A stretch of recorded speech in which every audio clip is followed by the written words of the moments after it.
बेटा 31 मार्च के बाद चैत महीना चालू हो जाता है, मेरे गांव में चैत की कटाई होती, मुझे काटने जाना पड़ता।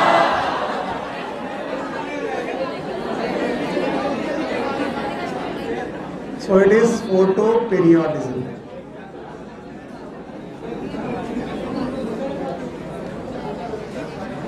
Okay, so it is a photoperiodism. Photoperiodism समझने के पहले you have to understand about the act of flowering.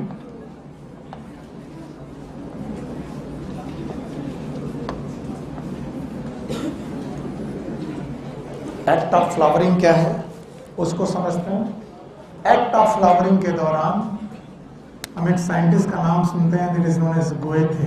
क्या नाम होगा बेटा? एक स्टाइलिश मतलब पेन रखा उठा हुआ से व्हाइट कलर। तो एक साइंटिस्ट कौन हुए? गोएथे। इन्होंने बोला flower is modified suit.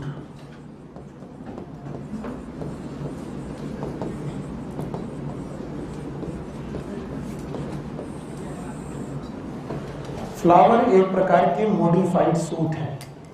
What it means? बोलते हैं पौधों में underground it is known as root, above the ground it is known as shoot, और इस सूट पोर्शन में एपिकल मेरिस्टम पाए जाते हैं। These are known as apical meristems.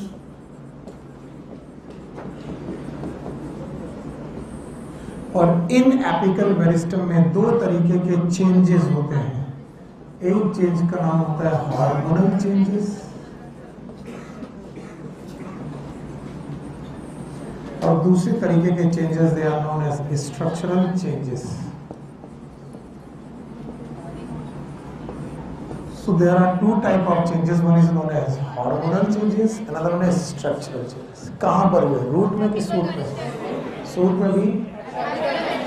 और ये जो एपिकल मेरिस्टम है it is change into flower primordia. Flower primordia, ये फ्लावर प्राइमोर्डिया नाम के स्ट्रक्चर में बदल जाता है। चलिए जवाब दीजिए। साइंटिस्ट का नाम? फ्लावर इज मॉडिफाइड सूट के पास मेरिस्टम एपिकल। एपिकल मेरिस्टम में कितने बदलाव? एक हार्मोनल, दूसरा स्ट्रक्चरल। हार्मोनल और स्ट्रक्चरल चेंजेस होने की वजह से याद करना क्या बनी? Flower primordia are those tissue which are undifferentiated but destined. ऐसे टिश्यू जो डिफरेंशिएट नहीं हुए लेकिन जिनकी डेस्टिनी क्लियर है। एंड डेस्टिनी क्लियर ये है कि आगे चल के क्या बनाएंगे? फ्लावर। जैसे मैं बोलता हूँ लीफ, बोलूँ लीफ प्राइमोर्डिया, क्या बनाएगा? लीफ। ब्रांच प्राइमोर्डिया, तो ऐसे फ्लावर प्राइमोर्डिया क्या बनाएगा? फिर बोलते हैं इस फ्लावर प्राइमोर्डिया में एक दिन बनती है बड। क्या बनती है? और बड में होती है एंथेसिस, ये खिलती है। एंथेसिस का मतलब खिल जाना, और एंथेसिस से बनता है फ्लावर। बोलो क्या बनता है? फ्लावर। तो ये फ्लावर का बन जाना एपिकल मेरिस्टम से, एपिकल मेरिस्टम से फ्लावर का बन जाना, it is known as act of flowering. Act of flowering बोलते हैं इस एक्ट ऑफ फ्लावरिंग के लिए एवरी प्लांट नीड्स सनलाइट।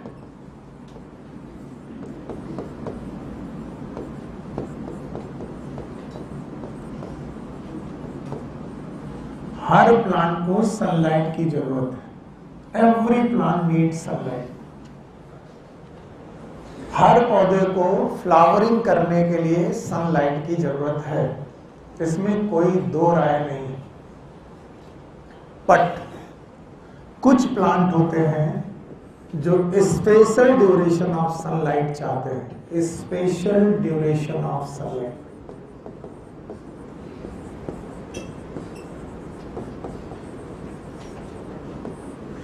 और इस स्पेशल ड्यूरेशन ऑफ सनलाइट को हम लोग बोलते हैं फोटो पीरियड।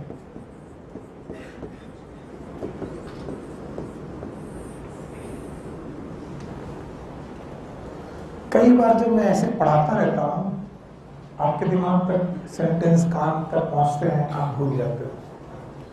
क्यों? क्योंकि जब तक इसे एक्सप्लेन ना किया जाए आप समझ ही नहीं पाओगे। एक्सप्लेन करने के लिए मुझे सहारा लेना पड़ता है एक गलत तरीके के कॉमन सेंस का। सही तरीके की गलत, हाँ गलत तरीके का कॉमन सेंस ये है कि हमारे 24 घंटे में 24 आवर में, सब लोग छोड़ करके सुनिएगा सब कुछ, 24 आवर में हम 12 घंटे को मिड पॉइंट मान लेते हैं। कितना घंटा? 12। और 12 घंटे के बाद हम सोचते हैं कि पहले 12 घंटे में सूर्योदय से लेकर के दिन हुआ, रात हो गई, और अगले 12 घंटे में हम नाइट मान लेते हैं, नाइट मान लेते हैं, और ये डे मान लेते हैं। मैंने पहले से बोला ये कॉमन सेंस थोड़ा गलत तरीके का है, लेकिन फिर भी सुनो। हम बोलते हैं एक दिन में, पूरा एक दिन में कितने घंटे? 24 घंटे, जिसमें मैं कॉमन सेंस में बोलता हूं 12 घंटे दिन, 12 घंटे रात। It is known as equinox, जब 12 घंटे का दिन और 12 घंटे का रात हो। पर हम सब अपने अपने एक्सपीरियंस से जानते हैं कि सर्दियों में रातें दिन, गर्मियों में रातें दिन। नहीं समझ में आया? आजकल क्या हो रहा है? रातें बड़ी, दिन। तो बोलते हैं कई बार ऐसा होगा कि आपको दिन छोटे मिलेंगे।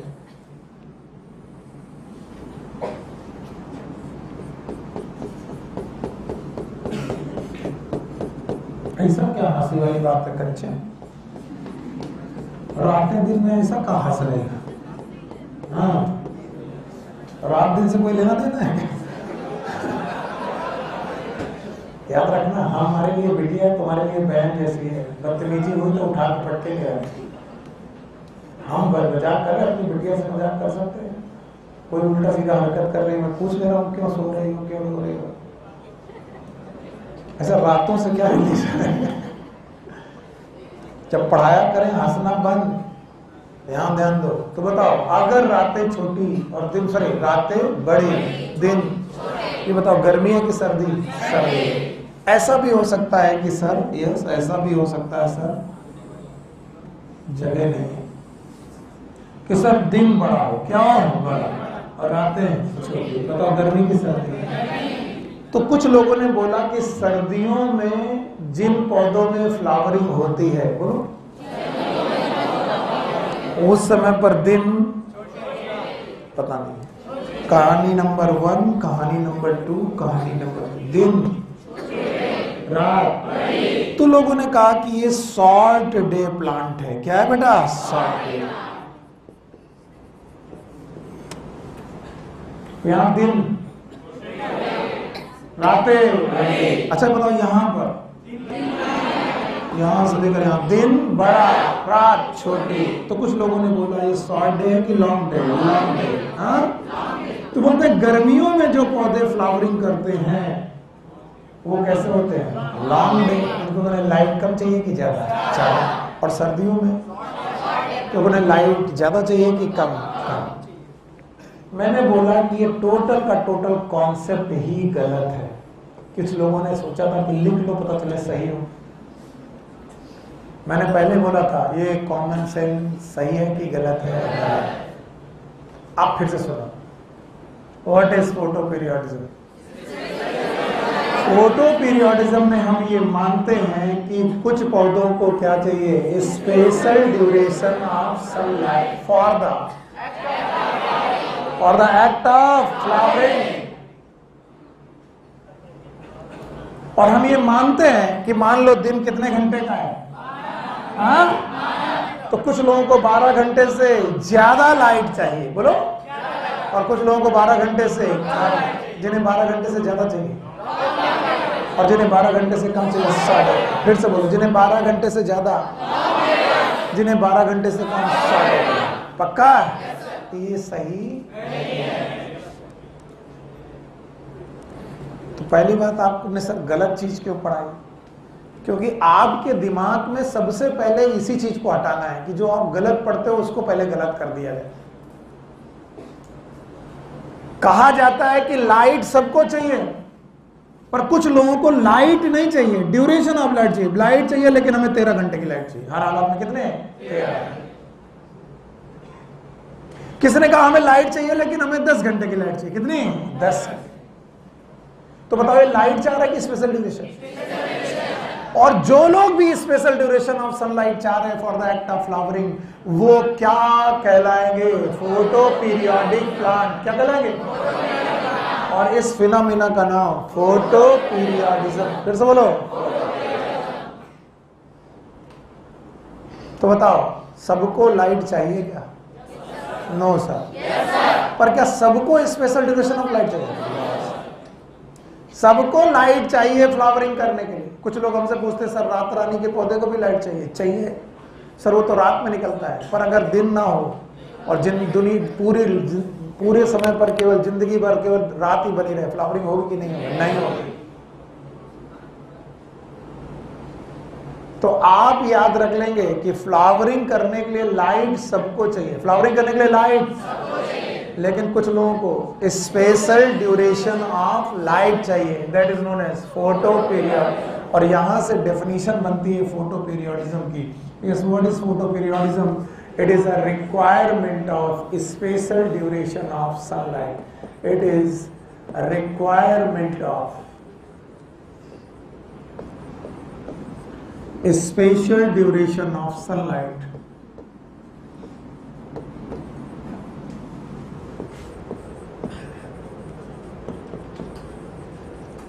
for act of flowering.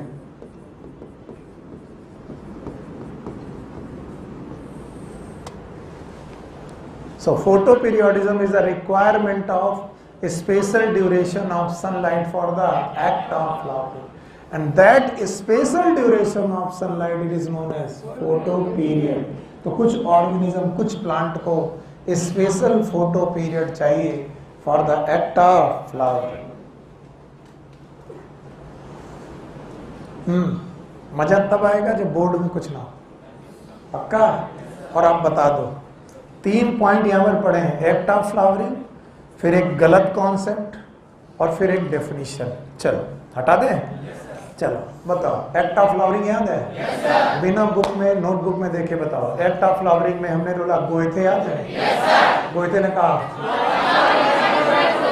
Flower is modified so apical meristem है। कितने तरीके बताओ? 1 इज, दूसरा हार्मोनल स्ट्रक्चरल बदला हुआ है।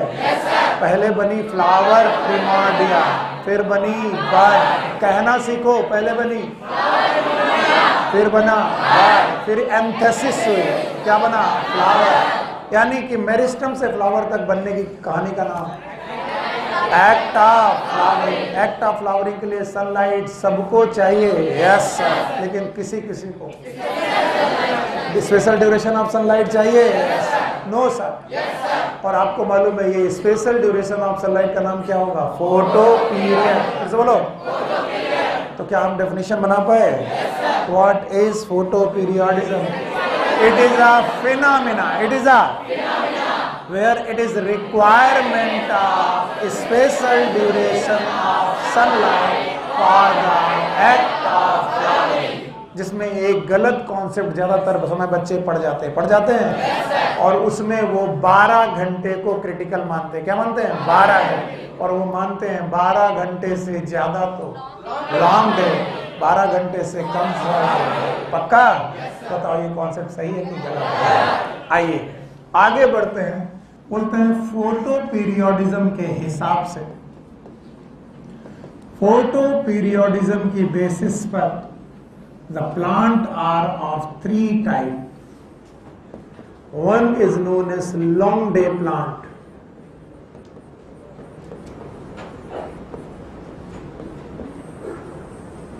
they are known as LDP, long day plant. There are some plant which are known as short day plant.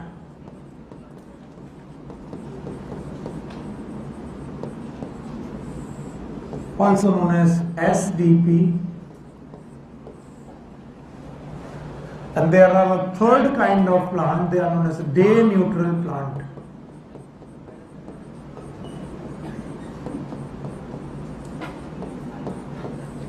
also known as DNP.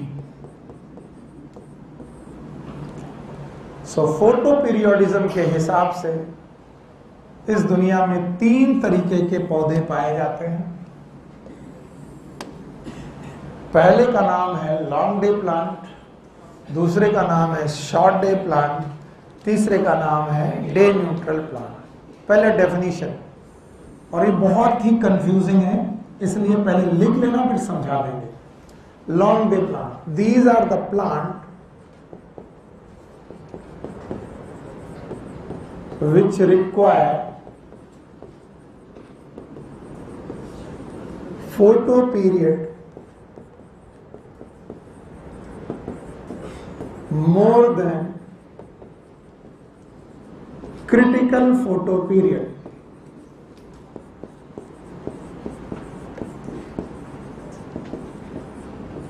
for act of flowering.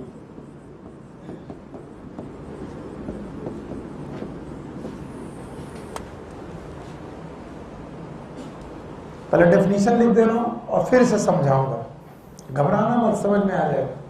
Now the short day plant, they are the plants which require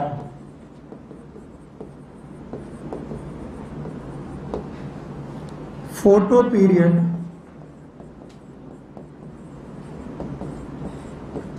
less than critical photo period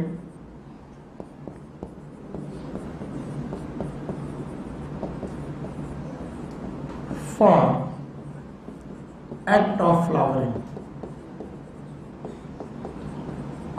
आपने देखा होगा हम लोग लगभग 5 महीने 4 महीने से साथ साथ पढ़ रहे हैं। इतना टाइम डेफिनेशन लिखाने के लिए मैंने कभी नहीं लिया और कभी लिखने भी नहीं दिया, और मैंने कभी कोशिश भी नहीं की कि आप डेफिनेशन लिखो, आप अपनी बनाओ, आप जानो। लेकिन यहाँ पर डेफिनेशन बहुत इंपॉर्टेंट है, इसलिए लिखने दे रहा हूँ।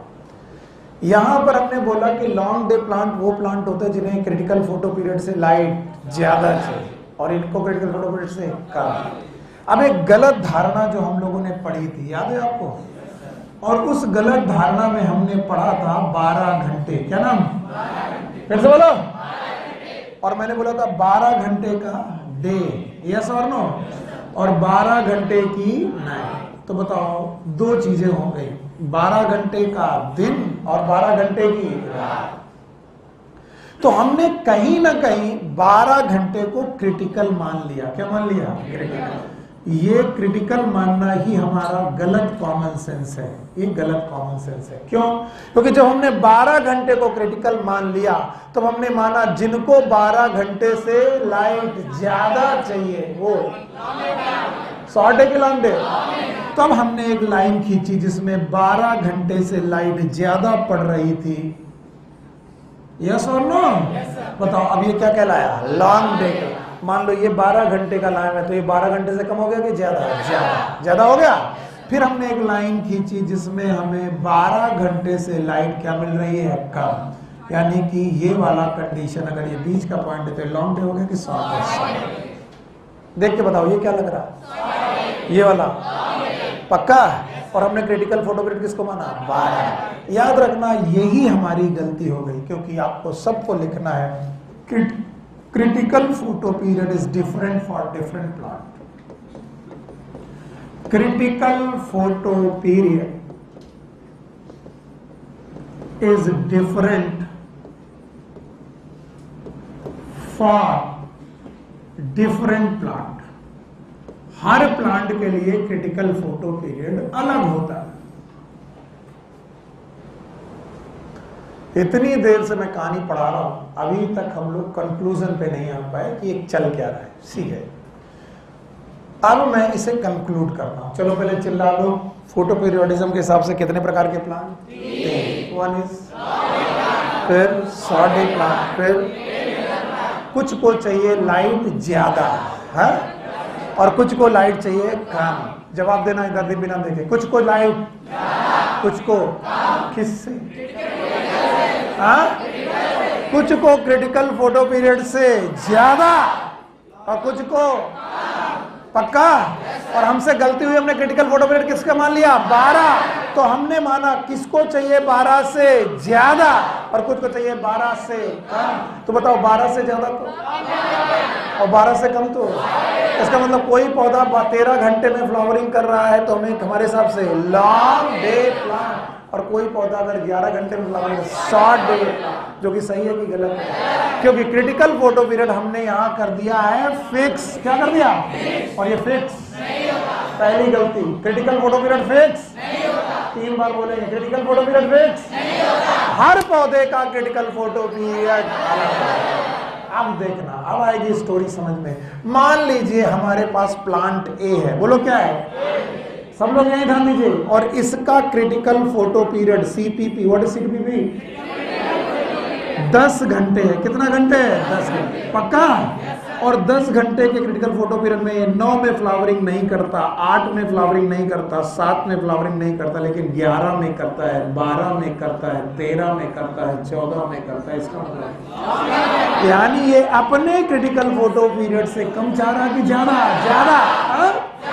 और बताओ ये 11 घंटे की फ्लावरिंग में, 11 घंटे की लाइट में फ्लावरिंग कर रहा, फिर भी क्या कहला रहा? Long day. और अगर हम 12 घंटे को क्रिटिकल मानते तो उस हिसाब से क्या आता? Short day. जबकि 11 घंटे की लाइट डालने पर ये क्या कर रहा है? समझ में नहीं आया? अगर तुम 12 घंटे लेकर के चलते तो तुम इसे तुरंत लिखते, sir A plant is short day plant, जबकि शॉर्ट डे प्लांट नहीं है।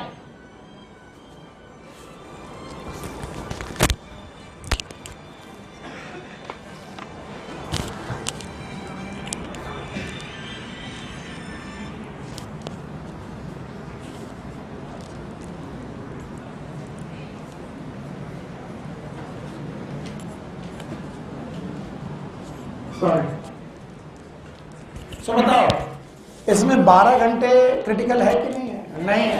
क्रिटिकल का मतलब अपने क्रिटिकल। तो बताइए अगर तुमने 12 वाली कहानी होती तो 11 घंटे में फ्लावरिंग करने वाला बंदा आपको क्या लगता? शॉर्ट। पर ये क्या निकला? Long. Meanwhile we have the B plant, plant B, और इसका CPP है बेटा 14 घंटे। कितना है?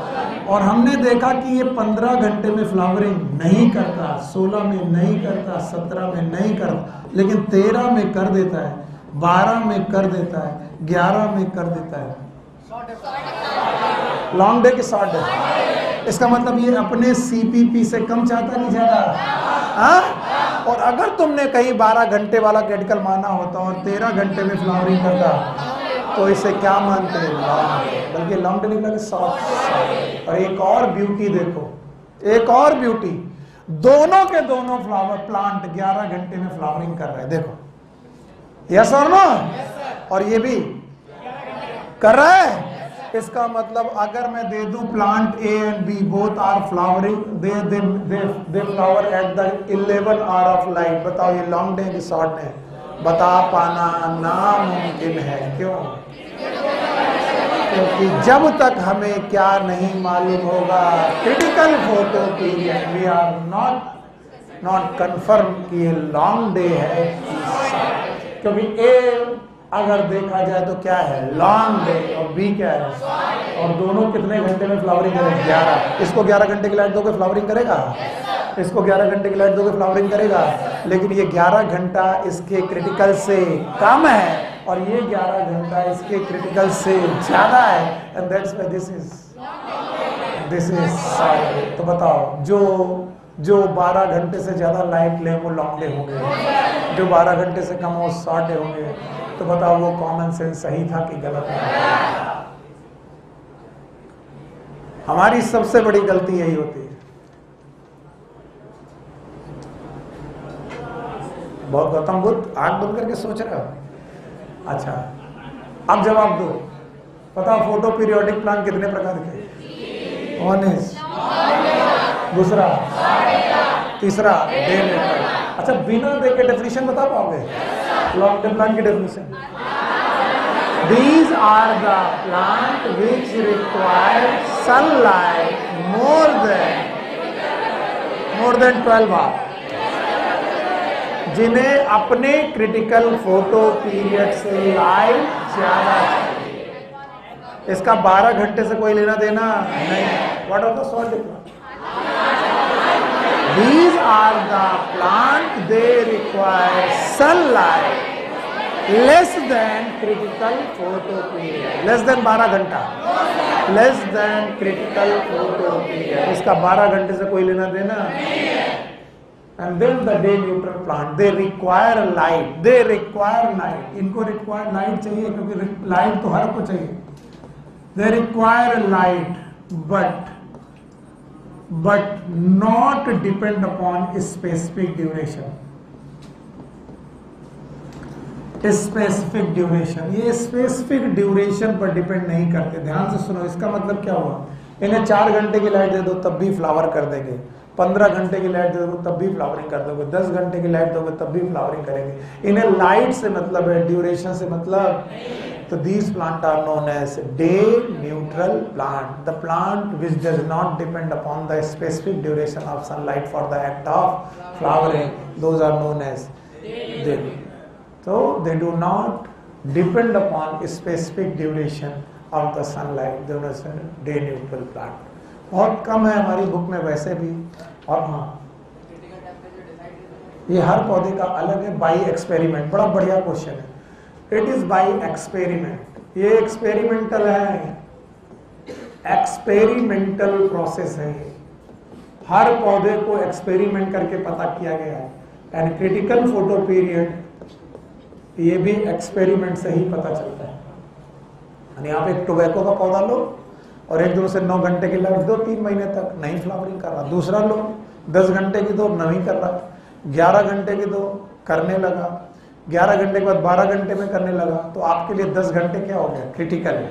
और उसके ऊपर फ्लावरिंग कर रहा है तो इसका मतलब लॉन्ग डे की शॉर्ट डे? Short day. हाँ, लॉन्ग डे. और अगर तो उससे कम लिया शॉर्ट डे, तो वो 9 घंटे में नहीं कर रहा, 12 घंटे में कर रहा है. इसका मतलब एक क्रिटिकल फोटो पीरियड से ज्यादा. So critical photo period short day plant के केस में मैक्सिमम सनलाइट है. कैसी है? मैक्सिमम, उससे कम चाहिए.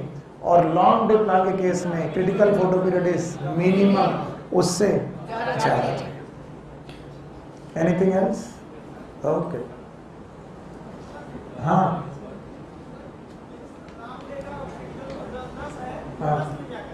फ्लावरिंग अपने क्रिटिकल पे फ्लावरिंग करेगा. क्रिटिकल पे फ्लावरिंग करेगा और क्रिटिकल से ज्यादा पे फ्लावरिंग करेगा. 10 और मोर देन 10. और किसी का क्रिटिकल अगर 14 है तो 14 में फ्लावरिंग करेगा और उससे कम में करेगा, 15 में नहीं करेगा, 14.1 में नहीं आ पाएगा. ठीक? यस. समय से मिटा दो.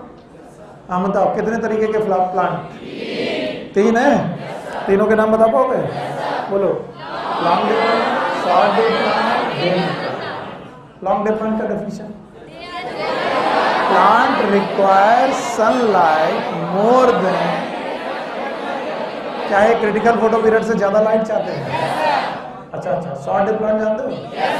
They require sunlight for more than,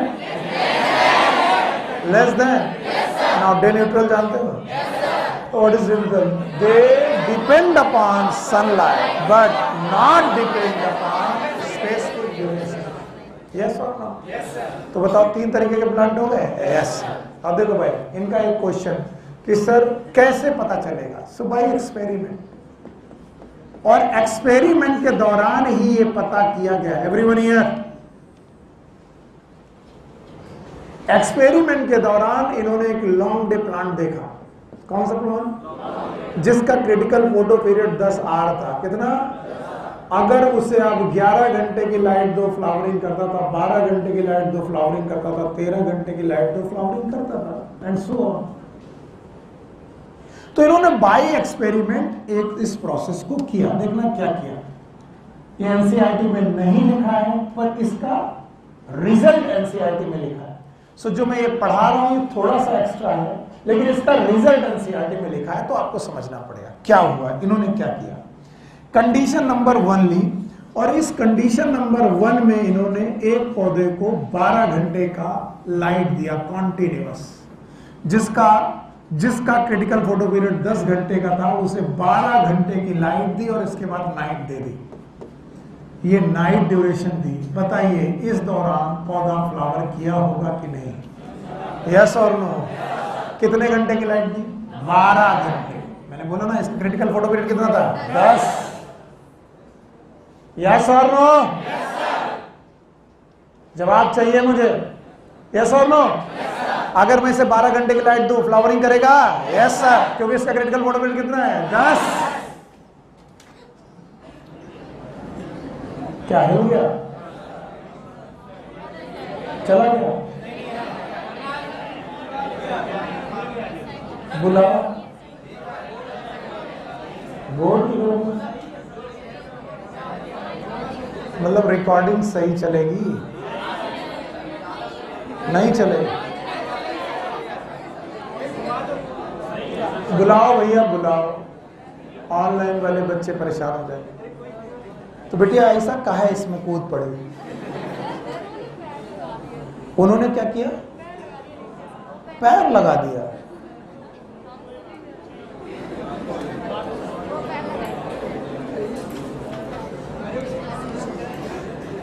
बिटिया थोड़ा जगह दे, इधर इधर इधर।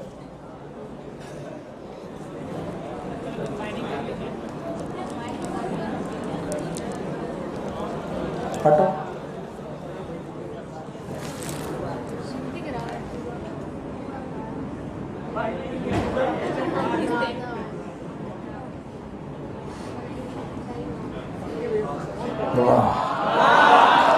बस बस बस बस, हर बात पे नहीं।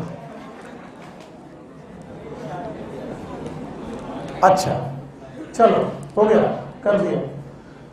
तो इन्होंने पहला एक्सपेरिमेंट किया कि 10 घंटे वाले का जिसका क्रिटिकल फोटो पीरियड अभी सही चल रहा है, 10 घंटे की जिसको क्रिटिकल फोटो पीरियड चाहिए था उसे 12 घंटे लाइट दी, तो 11 भी दी जा रही तब भी फ्लावरिंग, 12 में भी फ्लावरिंग किया उसने। अब उन्होंने देखो दूसरा एक्सपेरिमेंट किया, अब की बार उन्होंने लाइट दी 13 घंटे की। कितने घंटे की? आपको क्या लगता है फ्लावरिंग करेगा कि नहीं करेगा? करेगा। फिर से सर फ्लावरिंग किया। ओके, अच्छा बताओ, अब मैं तीसरा एक्सपेरिमेंट कर रहा हूं। अगर इसे 12.5 घंटे की लाइट दी जाती, कितनी? 12.5 आवर। बताइए फ्लावरिंग करता कि नहीं करता? 12 घंटे में, 13 घंटे में, 12.5 घंटे में करेगा? बिल्कुल सही कहा सर, ये फ्लावरिंग करेगा। पर इन्होंने वो प्लांट जो 12.5 घंटे में फ्लावरिंग कर रहा था उसे आधा घंटा लाइट और देते, कितना? तो बताओ फ्लावरिंग करता? Yes sir. नहीं? राजन सर हिलाने के पहले सोच लिया करो, करता कि नहीं करता? अब इन्होंने क्या किया, 12.5 घंटे के बाद इसे रात में आधा घंटे के लिए डिस्टर्ब कर दिया। यानी इस रात में इन्होंने ब्रीफ पीरियड ऑफ लाइट डाला, वो भी आधे घंटे के लिए डाला। तो देखा जाए 13 घंटे में फ्लावरिंग हो जानी चाहिए? नो सर, क्योंकि 13 घंटे में फ्लावरिंग करता था, अभी तुमने कितना डाला? 12.5 और आधा घंटा और, तो टोटल 13 डाला। तो 13 घंटे में इसको फ्लावरिंग करना चाहिए था कि नहीं? करना चाहिए। वो करता है? यस और नो? भैया फ्लावरिंग नहीं हुई। ये एक्सपेरिमेंट में पता चला। किसमें? एक्सपेरिमेंट कि बोले वो पौधा जिसका क्रिटिकल फोटो पीरियड 10 घंटे है, जो 11 घंटे, 12 घंटे, 13 घंटे की लाइट में फ्लावरिंग कर लेता है, कॉन्टिन्यूअस 12 घंटे लाइट दो फ्लावरिंग कर लेगा, कॉन्टिन्यूअस 13 घंटे लाइट दो फ्लावरिंग कर लेगा, कॉन्टिन्यूअस 12.5 घंटे लाइट दो फ्लावरिंग करेगा। लेकिन तुमने 12.5 घंटे लाइट देने के बाद उसकी नाइट डिस्टर्ब कर दी। क्या? और नाइट डिस्टर्ब करते ही फ्लावरिंग नहीं। तो वैज्ञानिकों ने कहा कि फ्लावरिंग के लिए जितना डे स्टिमुलस जरूरी है, जितना डे का स्टिमुलस जरूरी है, उतना ही नाइट का स्टिमुलस भी जरूरी है। और कुछ लोगों ने कहा कि night stimulus is more required, night जरूरी है और ज्यादा जरूरी है, इसीलिए इन पौधों के नाम बदलने चालू कर दिए गए और बोला गया जो पौधे एक्चुअली लॉन्ग डे प्लांट है, क्या नाम है? एक्चुअली उन लॉन्ग डे प्लांट का नाम होना चाहिए short night plant. Short day क्योंकि अगर दिन लंबे तो रातें छोटी, और इसीलिए जो बेटा लॉन्ग डे प्लांट, सॉरी जो शॉर्ट डे प्लांट थे, बोलो क्या थे, शॉर्ट डे प्लांट, उनके लिए बेटा जरूरी हो गया नाम, बताओ क्या रखा गया, लॉन्ग नाइट प्लांट। फिर से बोलो, यानी हम क्या डिस्टर्ब नहीं कर सकते, हाँ। और इस वजह से फिर नई डेफिनेशन फोटो पीरियोडिज्म की बनानी पड़ी, पुरानी की नहीं। और उन्होंने कहा ना अकेले नाइट जरूरी, ना अकेले डे जरूरी, हमें दोनों जरूरी, एक चाहिए कि दोनों। और there is a relative duration of day and night, बोलो क्या, relative duration of day and night.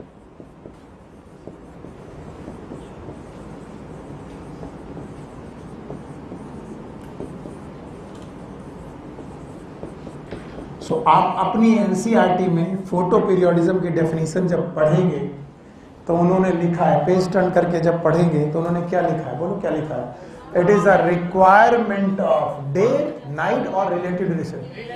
It is a requirement of relative duration of day and night for the act of flowering, it is known as photoperiodism. ज्यादा लिखने के चक्कर में गया काम से तुम्हारे, अभी तक मैंने क्या बताया था photo periodism, it is a requirement of specific duration of life, पक्का, फॉर द एक्ट ऑफ। फिर मैंने लिखाया कि डे के साथ साथ नाइट भी चाहिए, फिर मैंने बोला ना डे चाहिए ना नाइट चाहिए, हमें क्या चाहिए, बैलेंस चाहिए, क्या चाहिए, डे भी चाहिए नाइट भी चाहिए। तो रिलेटिव ड्यूरेशन ऑफ किसका, डे और नाइट का रिलेटिव ड्यूरेशन चाहिए, और किसके लिए चाहिए, फ्लावरिंग के लिए। तो व्हाट इज फोटो पीरियोडिज्म, तो एनसीईआरटी की डेफिनेशन जो नई डेफिनेशन मानती है वो ये है, it is a requirement of, it is a requirement of relative duration of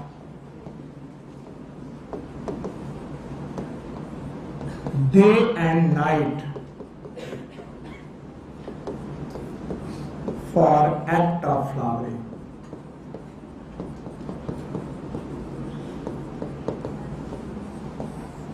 This is the main definition of photoperiodism which is given in your NCERT.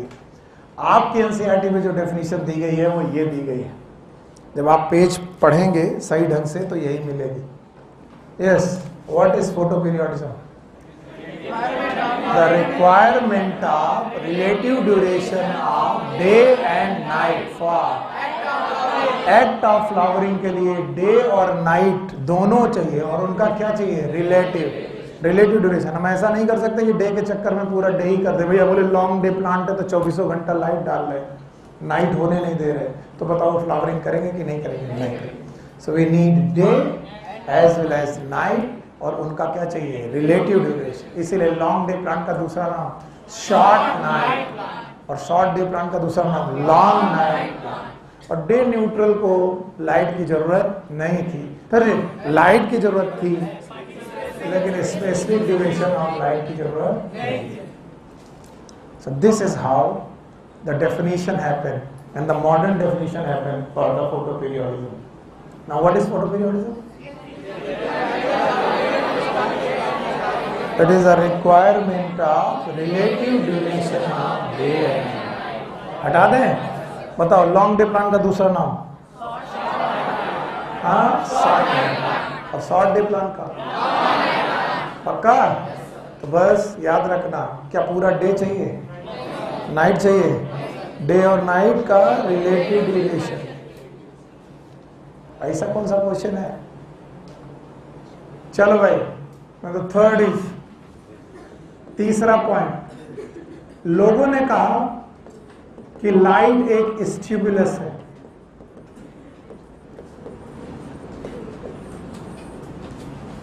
और इस लाइट स्टिमुलस को रिसीव कर रहे हैं प्लांट।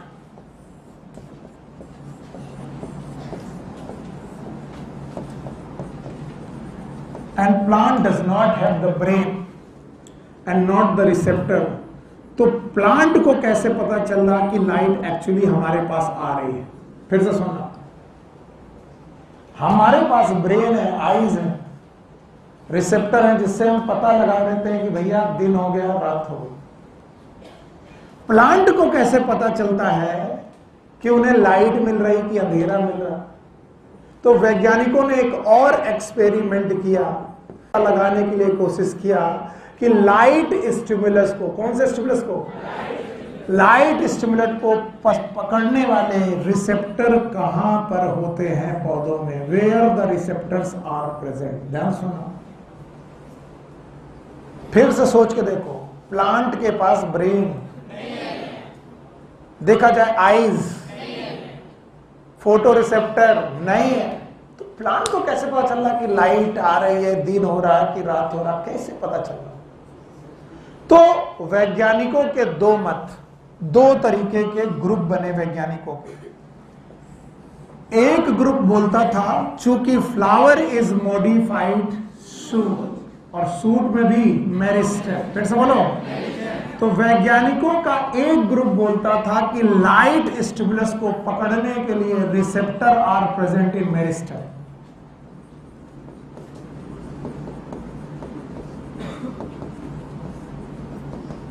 क्योंकि उनका मानना था कि यही मेरिस्टेम आगे चल के फ्लावर बनेगा, तो जो फ्लावर बन रहा है उसी के पास लाइट को पकड़ने के रिसेप्टर होने चाहिए।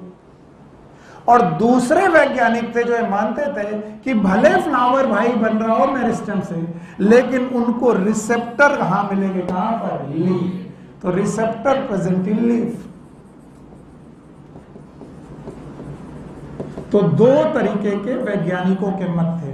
बताओ, लाइट को पकड़ने के लिए पौधों में रिसेप्टर कहां कहां हो सकते हैं? या तो मेरिस्टेम या तो लीफ। तो कुछ वैज्ञानिक क्या मानते थे और कुछ मेरिस्टेम मानने वालों का अपना मत था। उनका मत था कि भाई जब फ्लावर किससे बनता है? मेरिस्टेम से, तो वही लोग लाइट को पकड़ते होंगे और फ्लावर को बदल देते होंगे। दो चेंजेस करते हैं, हार्मोनल है, स्ट्रक्चरल। पर कुछ वैज्ञानिकों ने कहा नहीं नहीं, भले ही बेटा फ्लावर बनता है मेरिस्टेम से, लेकिन उस लाइट को पकड़ने के लिए मेरिस्टेम नहीं, क्या चाहिए? लीफ। एक्सपेरिमेंट किए गए। क्या किए गए? पहला एक्सपेरिमेंट, एक्सपेरिमेंट 1, इन्होंने एक गमले में एक पौधा लिया। वो पौधा था लॉन्ग डे। क्या था? एलडीपी। What is LDP? और उस पौधे की सारी पत्तियां गिरा दी, लेकिन मेरिस्टेम जिंदा रखा।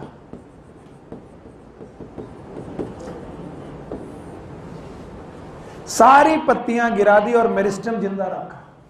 पौधा लॉन्ग डे प्लांट था और उसे लॉन्ग डे कंडीशन में ही रखा, जो चाहता था उसी कंडीशन में रखा।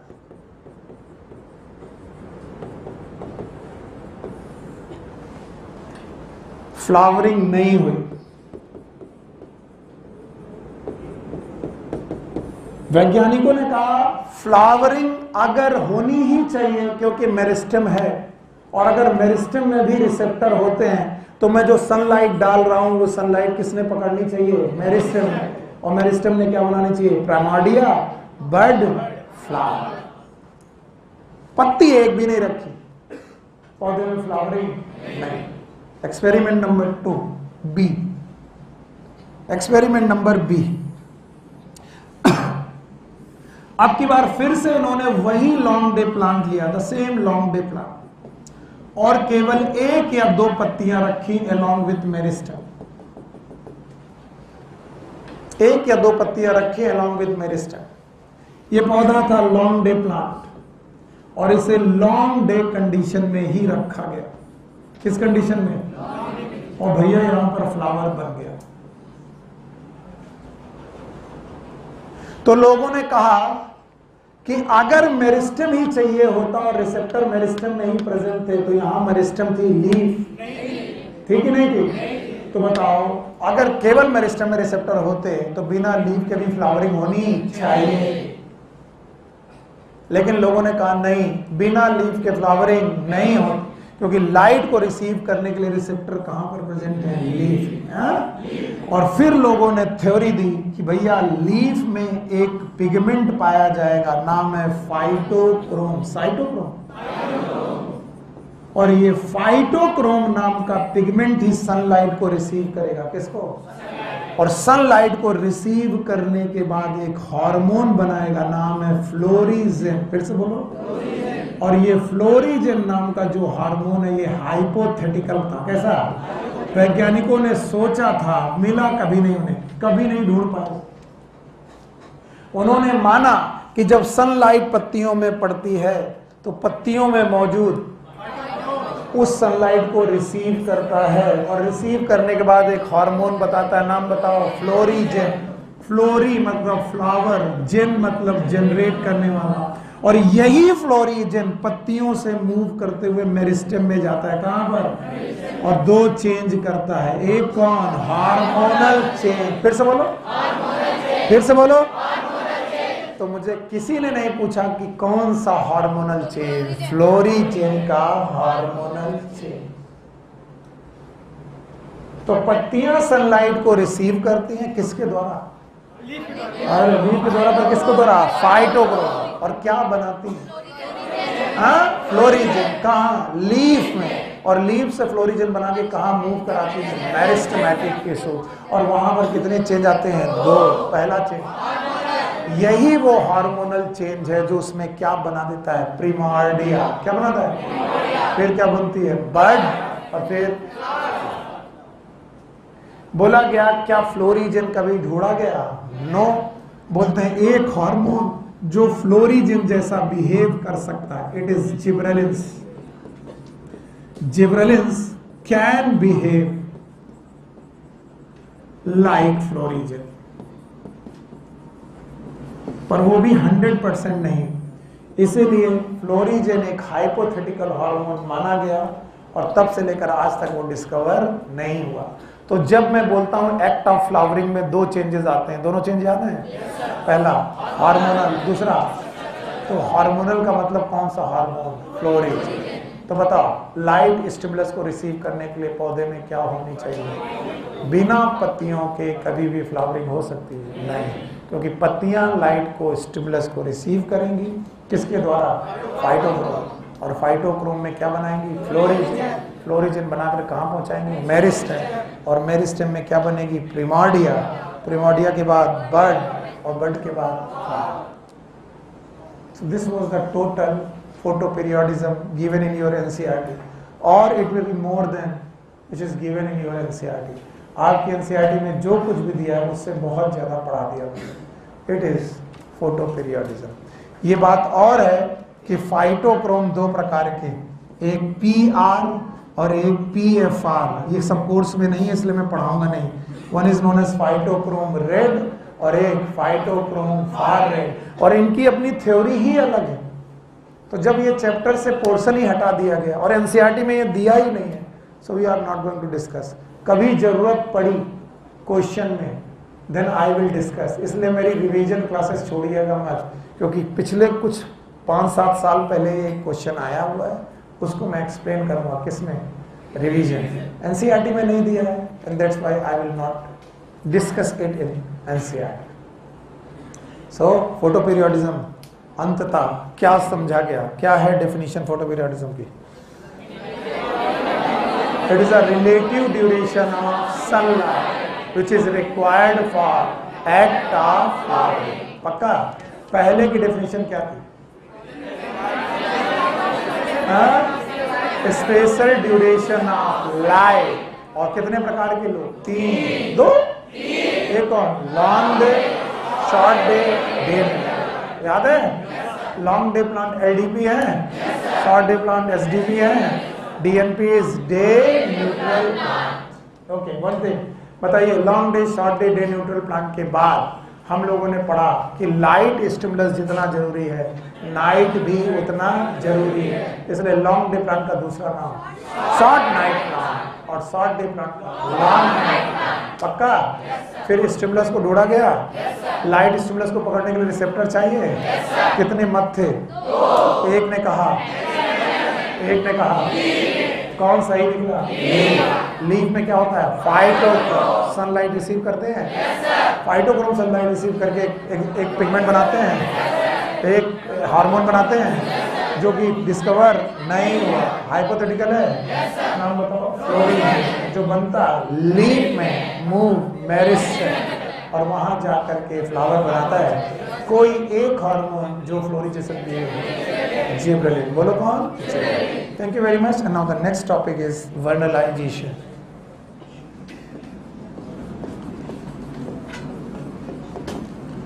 Vernalization, also known as springization.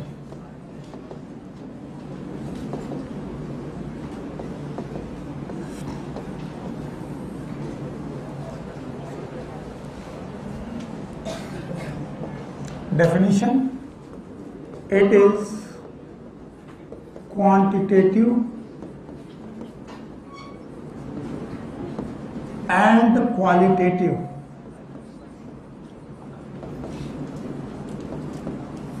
requirement of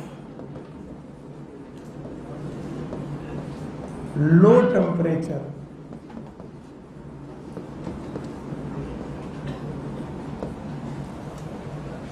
for act of flowering. चलिए, इसके पहले वाले टॉपिक में एक्ट ऑफ फ्लावरिंग के लिए टेम्परेचर रिक्वायर्ड था कि light, and that was related with the light. Now this related with the temperature, और temperature में भी low, and this low temperature is known as chilling treatment. Chilling treatment, just chill, है ना, like that, chilling treatment, not the freezing treatment. And that's why मैंने कहा temperature दोनों तरीके से चाहिए, क्वालिटी और क्वांटिटी। लो टेम्परेचर नहीं चाहिए, लेकिन इतना नहीं कि फ्रीज हो जाओ, फ्रीजिंग की chilling. And that's why quality में टेम्परेचर चाहिए लगभग 5 डिग्री से 10 डिग्री सेंटीग्रेड। पौधों को टेम्परेचर चाहिए 5 डिग्री से लेकर 10 डिग्री सेंटीग्रेड के आसपास का टेम्परेचर। इससे कम या और ज्यादा हो सकता है, but never freezing temperature. Freezing temperature नहीं चाहिए, इसका मतलब 0 डिग्री से कम नहीं चाहिए। अगर तुमने बोला -10 -20 चाहिए कि नहीं चाहिए? नहीं चाहिए, because it is a freezing treatment और चिलिंग। ओके। एंड क्वांटिटी में चाहिए फॉर 1 वीक टू 1 मंथ और 2 मंथ, कभी कभी 2 महीने तक। यानी ये ट्रीटमेंट किसी भी पौधे को मिनिमम कितना चाहिए? 1 हफ्ते, अब मैक्सिमम 1 से 2 महीने तक कॉन्टिन्यूअस। कॉन्टिन्यूअस कितने हफ्ते? 1 हफ्ते मिनिमम, और मैक्सिमम 1 से 2 महीने तक का भी ट्रीटमेंट चाहिए। तो अब जरा इस डेफिनेशन पे गौर फरमाइए। It is a quantitative and qualitative requirement of low temperature for act of flowering. यानी फ्लावरिंग करने के लिए टेम्परेचर कैसा चाहिए? लो। और लो किस रेस्पेक्ट में? 2, क्वांटिटी के रेस्पेक्ट में भी, क्वालिटी। क्वालिटी में कितना? 5 से 10। कभी कोई बोले सर 15 डिग्री तक चलेगा, चल जाएगा। कोई बोले सर 2 डिग्री तक चलेगा, चल जाएगा। लेकिन जनरली 5 से 10। कोई बोले सर 15 डिग्री में चलेगा, चलेगा, क्योंकि चिलिंग चाहिए। लेकिन जनरली कितना? 5 से 10। बोले सर 1 हफ्ते में चलेगा, बोले कुछ पौधों में चल सकता है, सारे पौधों में, और कुछ पौधों में 1 महीना 2 महीने। तो it depend upon the plant कि वो प्लांट कैसा है। So now what is vernalisation? बोलो। It is a quantitative and qualitative requirement of low temperature for act of flowering. मैं जानता हूं कि हम सब लोग कहीं ना कहीं गांव से जरूर जुड़े हैं। हम कितना भी शहरी होने का नाटक करें, हम कितना भी यस नो, इधर की बातें करें, you know I never go my village, अंग्रेजी है ये सब। सब लोगों की जड़ें गांव से जुड़ी हैं, जानते हो। कभी ना कभी आप सर्दियों गर्मियों की छुट्टी में आम खाने के लिए गांव जाते हो। कुछ बोलेंगे सर हमने गांव देखा नहीं, तो ठीक है, तुमने नहीं देखा तो तुम्हारे पापा ने देखा होगा, और पापा तुम्हें नहीं ले जाते वहां पर, इसका मतलब है चाहते हैं कि ठीक है तुम यही मजे करो, हम सब देख लेंगे। कितने लोग हैं जिन्होंने कभी गांव नहीं देखा? My goodness.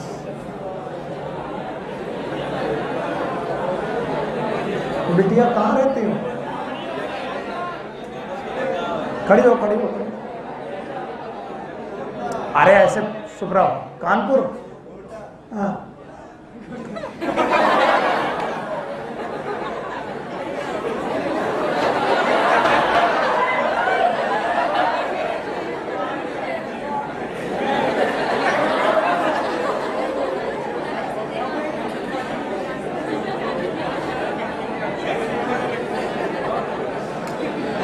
बैठ जाओ बेटा, बैठ जाओ। सॉरी,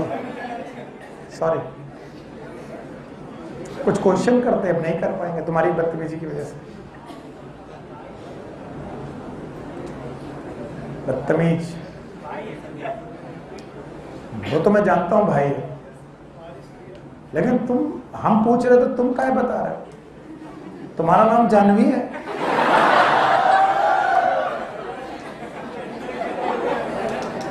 ठीक है, कुछ लोगों ने गांव नहीं देखा, लेकिन ज्यादातर लोगों ने गांव देखा। और गांव जो लोग देखे हैं वो जानते हैं कि 4 तरीके की फसलें हैं हमारे यहाँ। एक है रबी, इट्स नॉट रबी, खरीफ, जायद एटसेट्रा। इसके आगे मुझे नहीं पता। हाँ, बस 3 ही होती। तो लोगों ने बोला सर 3 ही फसलें होती, रबी, खरीफ, जायद। तो अगर मैं पूछूं रबी क्या है, खरीफ क्या है, जायद क्या है, तो हो सकता है आपकी थोड़ा सा हालत खराब हो जाए। आपको आता है, thank you very much. Class को डिस्टर्ब मत करिए। अब ध्यान से सुनो, इसको हटाने के बाद मैं तुमको एक कहानी सुनाऊंगा जिसको तुम लिख नहीं पाओगे। सुनोगे तो अच्छा रहेगा। हटा दें इसे। अभी इसमें एक शब्द लिखा हुआ है, बोलो स्प्रिंगाइजेस। इसे याद रखना कि मैंने लिख रखा है। आगे सुनते हैं। बोलते हैं वीट, मेज और राई या इस तरीके के ग्रेन्स एटसेट्रा, वीट, राई, मेज, इनकी 2 वैरायटीज हैं मार्केट में, और ये डिपेंड करती है हमारे फसलों के प्रकार पर। इनमें से 2 वैरायटी में एक वैरायटी का नाम है विंटर वैरायटी और दूसरे का नाम है स्प्रिंग वैरायटी, वसंत ऋतु की वैरायटी। विंटर मतलब जाड़े की variety. Spring variety, sorry, winter variety sometime also known as autumn variety. शरद ऋतु, ऑटम। ऋतुएं 6 हैं। आपको जाड़ा, गर्मी, बरसात 3 मालूम है, टोटल 6 ऋतुएं होती हैं। उनमें से शरद ऋतु की वैरायटी है विंटर वैरायटी और वसंत ऋतु की वैरायटी है स्प्रिंग वैरायटी। एकदम ध्यान से सुनना। ये बहुत नॉर्मल बात है कि हम सब जानते हैं गर्मियों की छुट्टियां मई जून, ये वो समय है जब फसल कट रही होती है। सुना है? आप गर्मियों में जाते हो आम खाने, मई जून होता है। जून जुलाई में होती है बारिश, यस और नो? और इसी बारिश के बाद किसान अपने खेत को जोतता है, प्लॉ करता है। तो ये कोई अगस्त सितंबर का महीना रहा होगा, अगस्त और सितंबर का वो महीना रहा होगा। प्लीज मजाक मत करना और मेरे साथ रहना, तभी समझ में आएगा। जब बंदे ने फसल डाली, यानी कि जुताई करने के बाद बुआई की, बुआई करने का टाइम अगस्त सितंबर के आसपास था। कोई एक किसान है, किसान का नाम रामू है, let's suppose is a Ramu किसान, जिसने गेहूं की फसल अगस्त सितंबर में सीड किया, मतलब बो दी। ओके, धान